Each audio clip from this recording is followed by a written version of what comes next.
여러분, 상상해 보세요. 매서운 한파가 몰아치는 겨울 아침, 모든 것이 꽁꽁 얼어붙은 정원 속에서 유일하게 김이 모락모락 피어오르는 흙더미가 있다면 어떨까요? 심지어 그 흙더미에서는 식물들이 푸르게 자라나고 있고, 지난 20년 동안 물 한 방울, 비료 한 줌 주지 않았는데도 말입니다. 공상과학 영화 속 이야기 같으신가요? 하지만 이것은 실제로 가능한 일입니다. 오늘 영상에서는 바로 이 마법 같은 정원, 혹한에도 스스로를 두고 수십 년간 인간의 개입 없이도 비옥함을 유지하는 정원의 비밀을 낱낱이 파헤쳐 볼 겁니다. 여러분이 지금까지 알고 있던 정원 가꾸기에 대한 모든 상식을 뒤엎을 준비 되셨나요? 영상 끝까지 보시면 여러분의 텃밭이 스스로 살아 숨쉬는 생태계로 거듭나는 놀라운 방법을 알게 되실 겁니다. 본격적인 이야기에 앞서 우리가 왜 이런 스스로 살아가는 정원에 주목해야 하는지 잠시 짚고 넘어가겠습니다. 현대 농업과 정원 가꾸기는 어쩌면 자연과의 끊임없는 싸움일지도 모릅니다.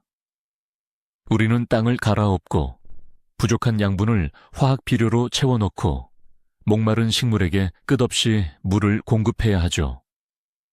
땅은 점점 척박해지고 우리의 노동은 해가 갈수록 더 힘들어집니다. 하지만 자연은 원래 그렇게 작동하지 않습니다.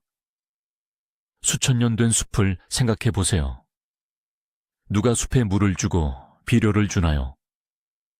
숲은 스스로 쓰러진 나무와 낙엽을 분해시켜 거름으로 삼고 스펀지 같은 토양의 빗물을 저장하며 스스로를 가꾸어 나갑니다.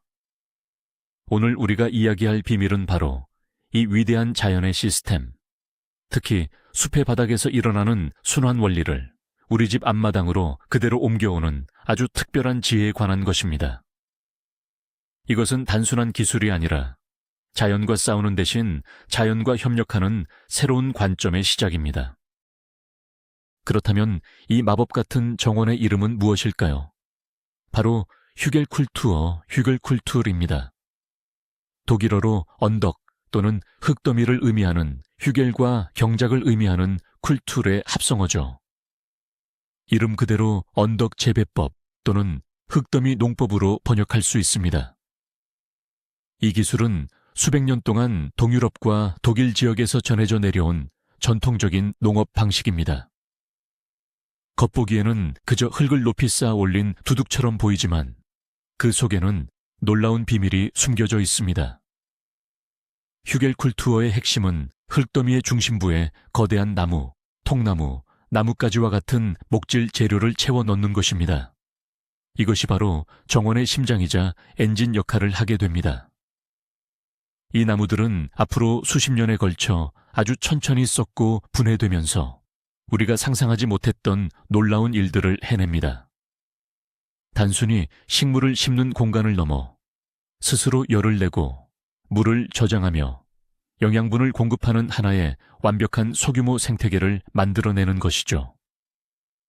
이것은 죽은 땅에 생명을 불어넣는 과정이며 자연의 순환을 가장 효과적으로 활용하는 지혜의 결정체라고 할 수 있습니다.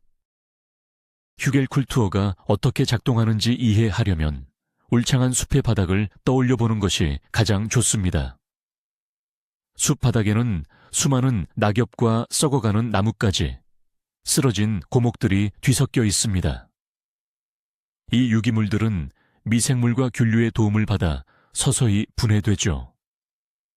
이 과정에서 영양분이 토양으로 돌아가고 푹신푹신한 부엽토층이 형성됩니다. 이 부엽토는 스펀지처럼 빗물을 흡수하여 가뭄에도 숲을 촉촉하게 유지시켜줍니다. 휴겔쿨투어는 바로 이 숲 바닥의 생태계를 인공적으로 그리고 아주 집약적으로 재현하는 기술입니다. 우리는 정원 한가운데에 거대한 썩어가는 나무라는 핵심 요소를 의도적으로 배치합니다. 그리고 그 위를 나뭇가지, 낙엽, 퇴비, 흙으로 겹겹이 덮어 작은 숲의 바닥을 압축시켜 놓은 듯한 환경을 만듭니다. 이렇게 만들어진 언덕은 시간이 지날수록 단순한 흙더미가 아니라 수많은 미생물과 지렁이, 유익한 곤충들이 살아가는 복잡하고 역동적인 생명의 터전으로 변모합니다. 즉, 우리는 식물이 자랄 흙을 만드는 것이 아니라 흙을 스스로 비옥하게 만들 줄 아는 시스템을 만드는 것입니다. 자, 이제 이 정원이 어떻게 추운 겨울에도 스스로를 드는지 그 첫 번째 비밀을 알려드리겠습니다. 바로 분해열입니다. 여러분, 퇴비를 만들어 보신 분이라면 잘 아실 겁니다.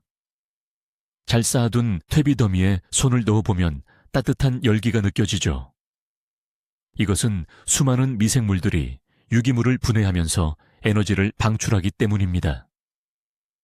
휴겔쿨투어 언덕의 중심부에 있는 거대한 나무와 목재들은 사실상 거대한 슬로우 푸드를 즐기는 미생물들의 뷔페와 같습니다. 특히 나무의 주성분인 셀룰로스와 리그닌을 분해하는 과정은 엄청난 양의 에너지를 필요로 하며 이 과정에서 꾸준하고 안정적인 열, 즉 분해열이 발생합니다.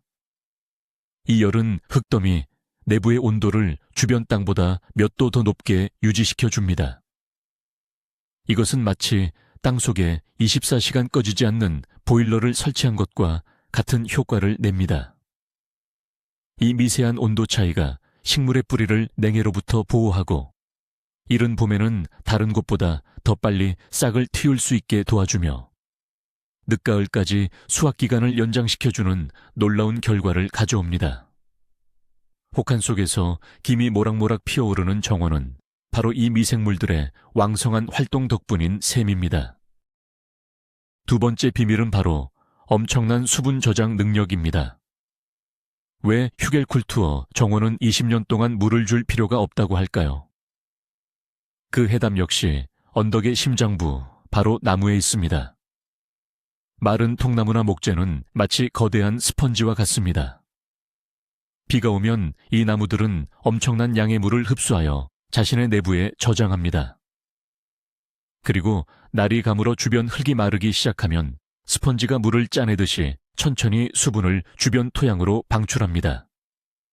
시간이 지나면서 이 나무들은 점점 더 부패하여 더욱더 다공질의 스펀지 같은 구조로 변해갑니다. 수분을 머금을 수 있는 능력은 상상을 초월할 정도로 커지죠. 연구에 따르면 완전히 분해된 목재는 자기 무게의 몇 배에 달하는 물을 저장할 수 있다고 합니다. 이것은 땅속의 거대한 저수지를 만들어 놓은 것과 같습니다. 극심한 가뭄이 와도 식물의 뿌리는 이 지하 저수지로부터 꾸준히 물을 공급받을 수 있기 때문에 말라 죽을 걱정이 없습니다. 처음 1년에서 2년 동안은 언덕이 완전히 활성화될 때까지 약간의 물주기가 필요할 수 있지만 일단 시스템이 안정되면 사실상 관수가 전혀 필요 없는 자급자족형 정원이 탄생하는 것입니다. 스스로 데워지고 스스로 물을 머금는 이 정원의 마지막 비밀은 바로 지속적인 영양분 공급입니다.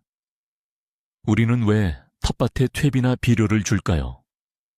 식물이 자라면서 흙 속의 영양분을 소모하기 때문입니다. 하지만 휴겔쿨투어 정원은 스스로 영양분을 만들어내는 살아있는 공장과 같습니다. 언덕 속 나무들이 분해되는 과정은 단순히 열과 수분만 제공하는 것이 아닙니다. 나무와 유기물을 구성하고 있던 탄소, 질소, 인, 칼륨 등 식물 성장에 필수적인 모든 영양소들이 아주 천천히 그리고 꾸준하게 토양으로 방출됩니다. 이것은 마치 식물에게 20년 이상 지속되는 초장기 효과의 서방형 비료를 공급하는 것과 같습니다. 특히 나무를 분해하는데 핵심적인 역할을 하는 것은 바로 균류, 즉 버섯균입니다. 이 균류들은 거대한 네트워크를 형성하여 나무 속 깊은 곳의 영양분을 식물 뿌리가 닿을 수 있는 곳까지 운반해주는 역할을 합니다. 덕분에 식물들은 언제나 최상의 영양 상태를 유지할 수 있습니다. 수십 년이 지나 언덕 속 나무들이 완전히 흙으로 변했을 때 그곳은 세상에서 가장 비옥하고 생명력 넘치는 땅이 되어 있을 것입니다. 그렇다면 이 놀라운 휴겔쿨투어 정원을 직접 만들어 보려면 무엇부터 시작해야 할까요? 가장 첫 번째 단계는 바로 장소 선정입니다. 아무리 좋은 시스템이라도 기본적인 환경이 갖춰지지 않으면 제대로 작동하기 어렵습니다. 가장 중요한 것은 햇빛입니다. 대부분의 채소와 작물은 하루 최소 6시간 이상의 직사광선을 필요로 합니다. 따라서 정원을 만들 장소가 하루 종일 햇빛이 잘 드는지 꼼꼼히 확인해야 합니다. 주변에 큰 나무나 건물이 있어 그늘이 지는 시간은 언젠지 파악하는 것이 좋습니다. 다음으로 고려할 것은 바람입니다. 특히 겨울철 차가운 북서풍을 막아줄 수 있는 곳이라면 식물들이 냉해를 입을 확률이 훨씬 줄어듭니다. 건물 벽이나 울타리, 상록수림 등이 자연적인 바람막이 역할을 해줄 수 있습니다. 또한 물빠짐도 중요합니다. 비가 많이 왔을 때 물이 고이는 저지대는 피하는 것이 좋습니다. 휴겔쿨투어 자체가 배수를 좋게 만들지만 시작 전부터 배수가 원활한 곳을 선택하는 것이 장기적으로 유리합니다. 마지막으로 작업의 편의성을 고려해야 합니다.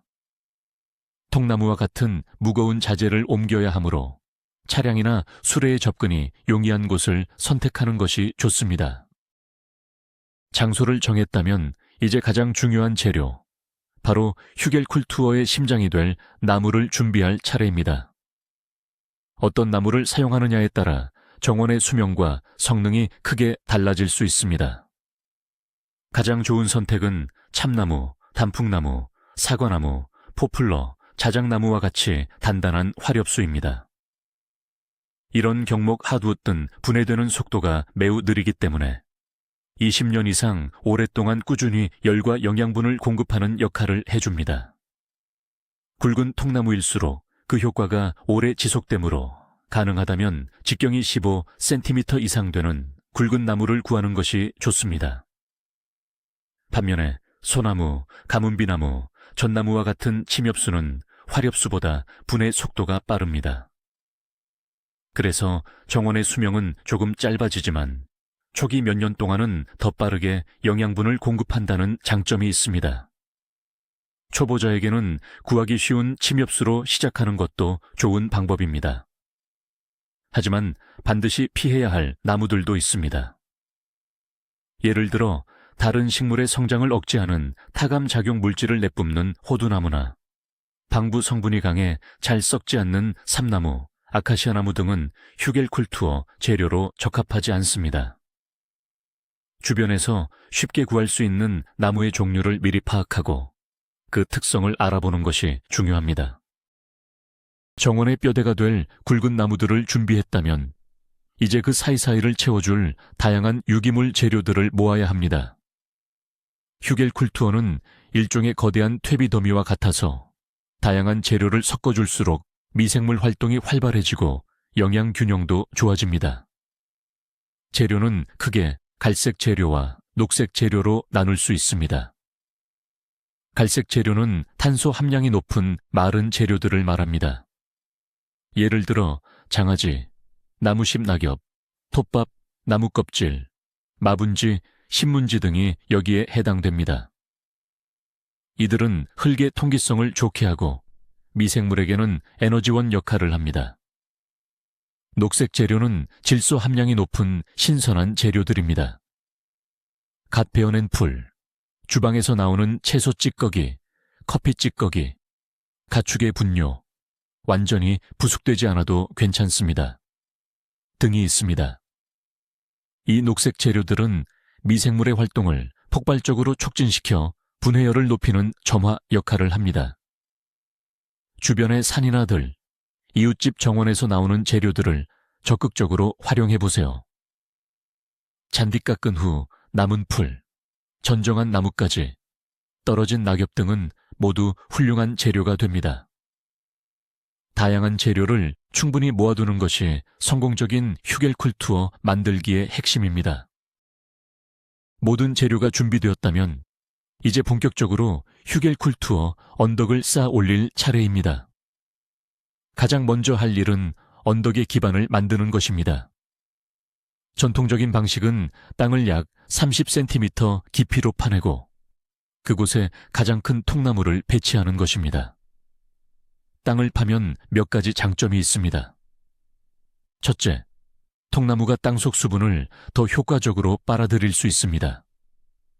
둘째, 언덕 전체의 안정성이 높아집니다.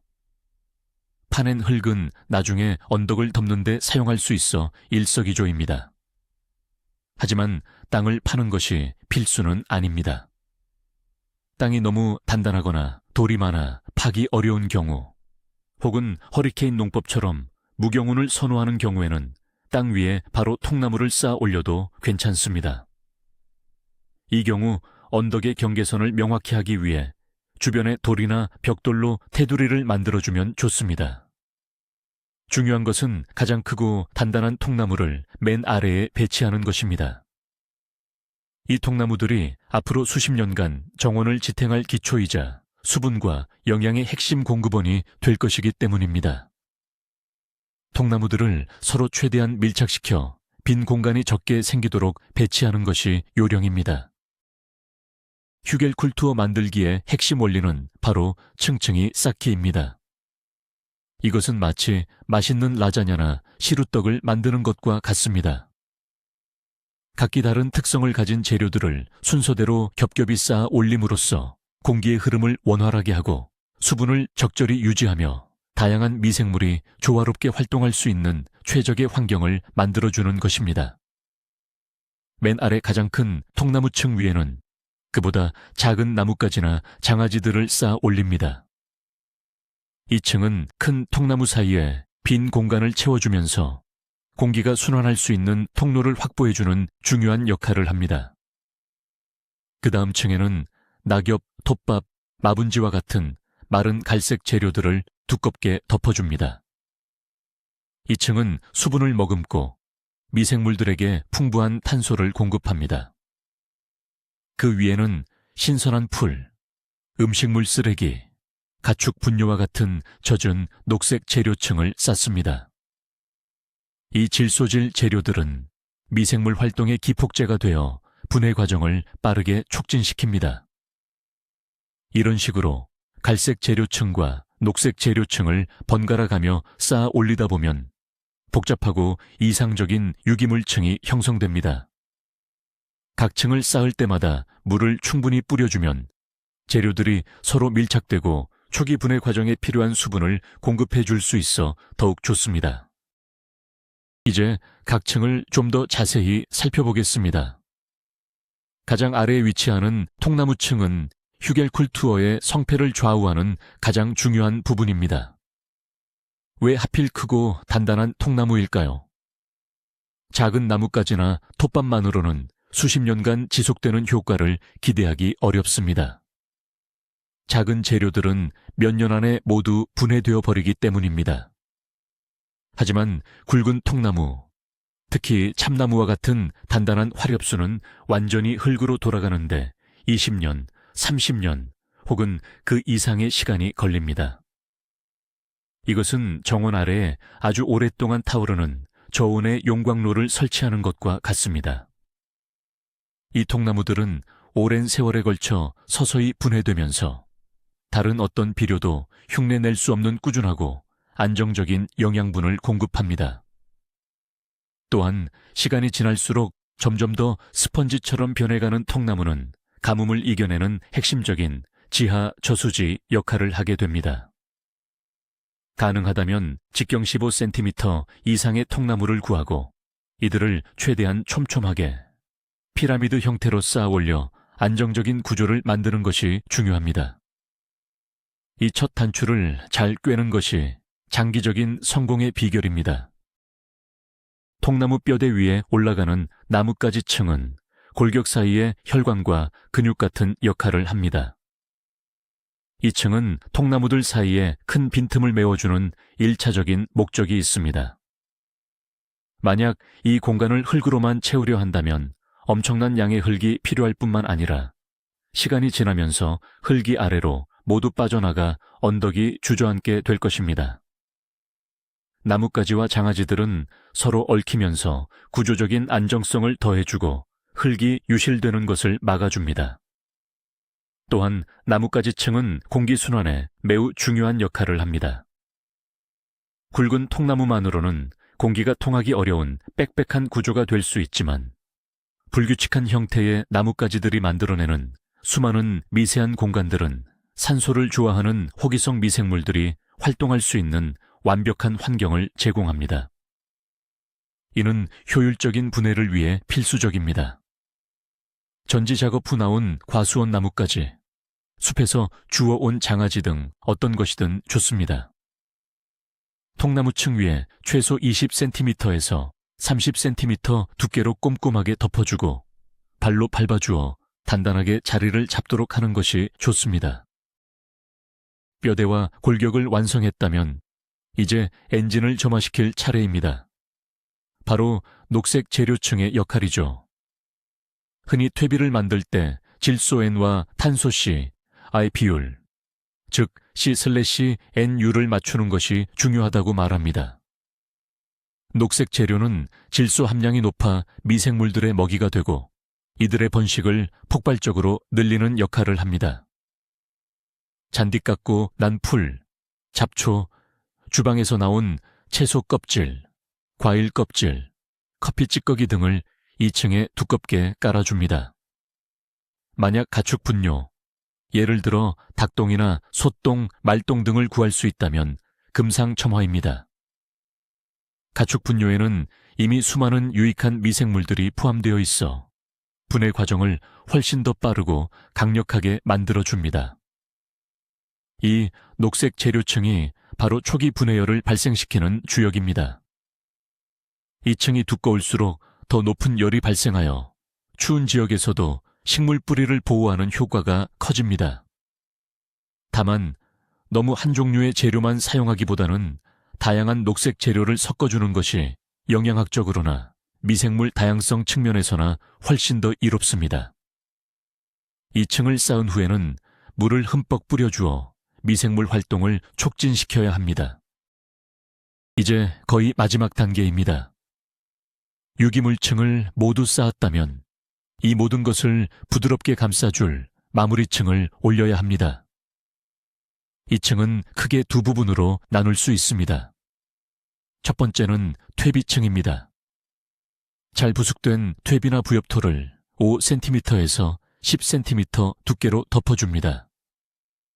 이 층은 아직 분해가 덜 된 아래층의 유기물과 앞으로 식물이 자라게 될 최상층의 흙 사이에서 완충 역할을 합니다. 또한 퇴비 속에 포함된 풍부한 미생물들이 아래층으로 이동하여 전체적인 분해 과정을 돕는 역할도 합니다. 만약 퇴비가 없다면 생략할 수도 있지만 가능하다면 꼭 넣어주는 것이 좋습니다. 두 번째이자 가장 마지막 층은 바로 표토층입니다. 우리가 직접 씨앗을 심고 모종을 옮겨 심을 공간이죠. 정원에서 나온 흙이나 밭흙 혹은 구입한 상토 등을 10cm부터 20cm까지 두께로 덮어줍니다. 이 흙은 식물의 뿌리가 초기에 자리를 잡고 언덕 전체의 수분이 너무 빨리 증발하는 것을 막아주는 역할을 합니다. 처음 휴겔쿨투어를 만들 때 파냈던 흙이 있다면 그것을 사용하는 것이 가장 이상적입니다. 이로써 수십 년간 살아 숨쉴 정원의 몸체가 완성되었습니다.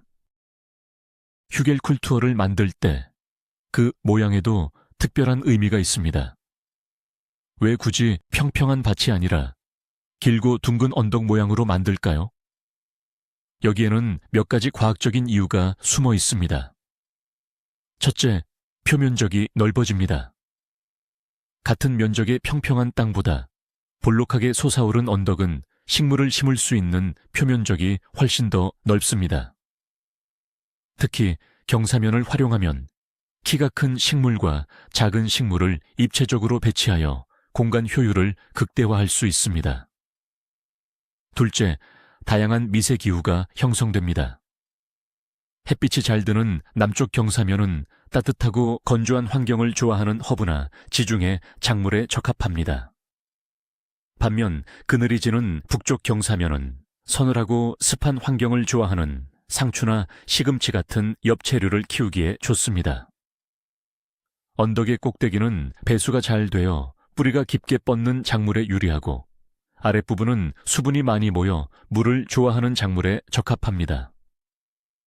이처럼 하나의 언덕 안에서 다양한 환경이 만들어지기 때문에 여러 종류의 작물을 함께 키우는 혼합 경작에 매우 유리합니다. 셋째, 작업이 편리합니다. 허리를 깊이 숙이지 않고도 언덕 경사면에 앉거나 서서 편안하게 김맥이나 수확을 할 수 있다는 것도 큰 장점입니다. 갓 완성된 휴겔쿨투어 언덕에는 무엇을 심는 것이 좋을까요? 첫 해에는 몇 가지 전략적인 선택이 필요합니다. 만들어진 지 얼마 안 된 휴겔쿨투어는 내부의 미생물들이 나무와 같은 탄소질 재료를 분해하기 위해 토양의 질소를 대량으로 소모하는 질소 고정 현상이 일어날 수 있습니다. 이로 인해 일시적으로 식물이 이용할 수 있는 질소가 부족해질 수 있죠. 따라서 첫 해에는 질소를 많이 필요로 하지 않거나 오히려 흙의 질소를 공급해주는 작물을 심는 것이 현명합니다. 가장 좋은 선택은 콩, 완두, 클로버와 같은 콩과 작물입니다. 이 식물들의 뿌리옥 박테리아는 공기 중의 질소를 식물이 이용할 수 있는 형태로 바꾸어 토양을 비옥하게 만들어줍니다. 또한 호박, 감자, 토마토, 옥수수처럼 양분을 많이 필요로 하는 다비성 작물을 심는 것도 좋은 방법입니다. 이 작물들은 강력한 뿌리를 깊숙이 뻗어 분해되고 있는 유기물층의 영양분을 적극적으로 끌어다 쓰면서 토양의 안정화를 돕습니다. 첫 해 농사를 통해 우리는 수확의 기쁨과 함께 휴겔쿨투어라는 살아있는 시스템을 깨우고 활성화시키는 중요한 역할을 하는 셈입니다. 휴겔쿨투어는 한번 만들면 끝나는 정적인 구조물이 아닙니다. 시간이 흐르면서 끊임없이 변화하고 발전하는 살아있는 유기체와 같습니다. 첫 해에는 흙더미가 상당히 높지만 내부의 유기물이 분해되고 압축되면서 매년 조금씩 가라앉게 됩니다. 5년 정도 지나면 처음 높이의 절반 가까이 낮아질 수도 있습니다. 이것은 매우 자연스러운 현상이며 내부에서 분해가 활발하게 일어나고 있다는 긍정적인 신호입니다. 5년 차가 되면 내부의 작은 나뭇가지나 풀 같은 유기물은 대부분 분해되어 훌륭한 부엽토로 변해 있을 것입니다. 토양은 지렁이와 미생물로 가득 차 어둡고 향긋한 냄새가 나는 최고의 상태가 됩니다. 10년이 지나면 중간 크기의 목재들도 상당 부분 분해되어 토양의 구조는 더욱 안정되고 수분 보유 능력은 극대화됩니다. 20년 이상이 되면 맨 아래에 있던 가장 큰 통나무마저 거의 다 썩어 스펀지 같은 검은 흙으로 변해 있을 것입니다. 이때의 휴겔쿨투어는 더 이상 인공적인 언덕이 아니라 수십 년간 농축된 생명력과 비옥함을 간직한 완벽한 자연 토양 그 자체가 됩니다. 휴겔쿨투어가 주는 이점은 단순히 물과 비료를 절약하는 것 이상입니다. 이것은 우리 정원을 넘어 지구 환경에도 긍정적인 영향을 미치는 놀라운 기술입니다. 가장 큰 환경적 이점 중 하나는 탄소 격리입니다. 대기 중의 이산화탄소는 기후 변화의 주범으로 꼽히죠. 나무는 자라면서 이 탄소를 흡수하여 자신의 몸에 저장합니다. 우리가 휴겔쿨투어를 만들기 위해 땅속에 나무를 묻는 행위는 이 탄소가 다시 대기 중으로 돌아가지 못하도록 수십 년 동안 안전하게 땅속에 가두는 것과 같습니다. 즉, 내 정원에 작은 탄소 저장고를 만드는 셈입니다. 또한 휴겔쿨투어는 생물 다양성을 증진시킵니다. 복잡한 유기물층과 다양한 미세 환경은 지렁이, 딱정벌레, 공벌레와 같은 토양 생물뿐만 아니라 유익한 균류와 박테리아에게 완벽한 서식처를 제공합니다. 이렇게 건강한 토양 생태계는 식물의 병충해 저항력을 높여주어 농약 사용을 줄일 수 있게 합니다. 쓰레기 매립지로 갈 뻔했던 나뭇가지, 낙엽, 음식물 쓰레기를 귀중한 자원으로 재활용한다는 점에서도 매우 친환경적인 기술이라고 할 수 있습니다. 이렇게 장점이 많은 휴겔쿨투어지만 몇 가지 흔한 실수를 피해야 성공 확률을 높일 수 있습니다. 첫 번째 실수는 잘못된 나무 사용입니다. 앞서 언급했듯이 타감 작용이 있는 호두나무나 방부 성분이 강한 삼나무 등을 사용하면 주변 식물의 성장을 방해하거나 분해 자체가 더뎌질 수 있습니다. 반드시 주변 식물에 해가 없고 잘 분해되는 종류의 나무를 선택해야 합니다. 두 번째 실수는 초기 수분 공급 부족입니다. 휴겔쿨투어가 일단 활성화되면 물이 필요 없지만 맨 처음 만들었을 때, 특히 건조한 재료를 많이 사용했을 경우에는 내부의 분해 과정이 시작될 수 있도록 물을 아주 흠뻑 속까지 젖을 정도로 부어주어야 합니다. 이 초기 과정이 성공적인 안착의 핵심입니다. 세 번째 실수는 너무 가파른 경사입니다. 언덕의 경사가 너무 가파르면 비가 왔을 때 표면의 흙이 쉽게 씻겨 내려갈 수 있습니다. 사람이 작업하기에도 위험하고요. 경사각은 45도 이하로 완만하게 만드는 것이 안정적입니다. 마지막으로 완벽주의를 버리는 것입니다. 휴겔쿨투어는 엄격한 규칙이 있는 과학 실험이 아닙니다. 주변에서 구할 수 있는 재료를 최대한 활용하고 약간의 실수는 자연이 스스로 치유할 것이라는 믿음을 갖는 것이 중요합니다. 지금까지 거대한 통나무를 묻는 정통 휴겔쿨투어에 대해 이야기했지만 이 놀라운 원리는 우리의 환경에 맞게 얼마든지 변형하고 응용할 수 있습니다. 만약 여러분에게 넓은 마당이 없다면 혹은 아파트 베란다에서 텃밭을 가꾸고 있다면 어떻게 해야 할까요? 걱정할 필요 없습니다. 상자형 휴겔쿨투어를 만들면 됩니다. 큰 화분이나 텃밭 상자의 맨 아래에 작은 나뭇가지나 우드칩을 깔고 그 위에 낙엽, 퇴비, 흙 순서로 쌓아 올리면 됩니다. 이것만으로도 일반 상토만 사용하는 것보다 훨씬 뛰어난 배수성과 보습성, 그리고 장기적인 양분 공급 효과를 얻을 수 있습니다. 이미 만들어진 텃밭 두둑에 적용할 수도 있습니다. 밭의 중앙을 길게 파내고 그곳에 나뭇가지와 유기물을 채운 뒤 다시 흙을 덮는 고랑형 휴겔쿨투어 방식도 있습니다. 이처럼 휴겔쿨투어의 핵심 원리, 즉 썩어가는 나무를 흙의 기반으로 삼는다는 아이디어만 이해한다면 그 형태와 규모는 무한하게 변형될 수 있습니다. 중요한 것은 자연의 순환을 모방하려는 시도 그 자체입니다. 오늘 우리는 혹한 속에서도 스스로 열을 내고 20년 이상 물과 비료 없이도 풍성함을 유지하는 정원의 비밀, 휴겔쿨투어에 대해 알아보았습니다. 그 비밀의 핵심은 거창한 기술이 아니었습니다. 바로 우리 주변에 숲이 수억 년 동안 그래왔듯이 죽은 나무와 생명의 순환을 존중하고 활용하는 지혜였습니다. 썩어가는 통나무 더미가 미생물의 활동으로 따뜻한 지하 난로가 되고 비를 머금는 거대한 자연 스펀지가 되며 수십 년간 마르지 않는 영양의 샘이 된다는 사실, 정말 놀랍지 않나요? 이제 정원 가꾸기는 더 이상 힘든 노동이나 자연과의 싸움이 아닐 수 있습니다. 휴겔쿨투어는 우리가 자연의 위대한 힘을 빌려 최소한의 노력으로 지속 가능한 풍요를 얻을 수 있는 길을 보여줍니다. 오늘 영상이 여러분의 텃밭에 새로운 영감과 생명을 불어넣는 계기가 되었기를 바랍니다. 시청해 주셔서 정말 감사합니다. 이 영상이 유익했다면 좋아요와 구독 버튼 꼭 눌러주시고요. 여러분은 정원을 가꾸면서 겪는 가장 큰 어려움이 무엇인지 댓글로 남겨주세요. 함께 고민하고 해결책을 찾아봅시다.